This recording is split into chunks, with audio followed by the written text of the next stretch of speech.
Emmanuel Cazeneuve, bonjour. Bonjour. Vous êtes le fondateur et le PDG de ESUS, une société spécialisée dans l'évacuation et la valorisation des terres et des matériaux de chantier. Exactement. Alors, première question. Au regard de votre expérience, quelles sont selon vous les 3 qualités essentielles pour bâtir une entreprise de croissance ? Je crois que la première, déjà, il faut être un peu fou. Parce que quand on se lance dans une entreprise, alors qu'elle soit de croissance ou pas, au début ou même au milieu, les gens ne croient pas toujours qu'on va y arriver. Donc je pense qu'il faut être un peu fou pour croire en sa bonne étoile. La deuxième importante, c'est le leadership. Parce qu'en fait, tout seul, on ne fait rien, et encore moins de sociétés en croissance. Et donc, il faut avoir une capacité à embarquer les équipes. Et puis la troisième, je dirais la résilience. Rien ne se passe comme prévu, clairement pas comme il est écrit dans le business plan. Et donc, il faut être assez agile pour pouvoir changer d'organisation rapidement, ou même de business model pour pouvoir réussir. Et quelle est la réalisation dont vous êtes le plus fier ? Depuis 10 ans qu'on existe, on a plein de réalisations dont on peut être fier. On est sur les chantiers du Grand Paris qui vont transformer Paris avec un nouveau métro.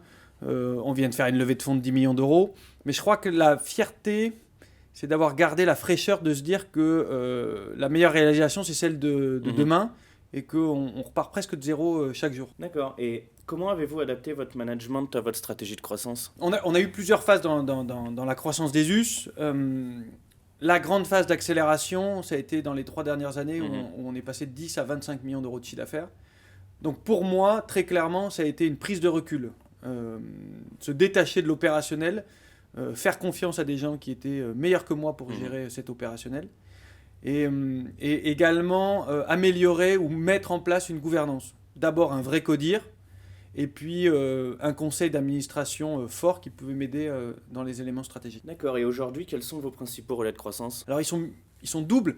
D'abord en France, on représente, même avec nos 25 millions d'euros de chiffre d'affaires, que 2-3% de la part de marché. Donc on a, on va dire, 97% à aller chercher. Et puis l'étranger. L'Europe, déjà pour commencer, on est déjà en Angleterre. On ouvre la Pologne en juin 2019.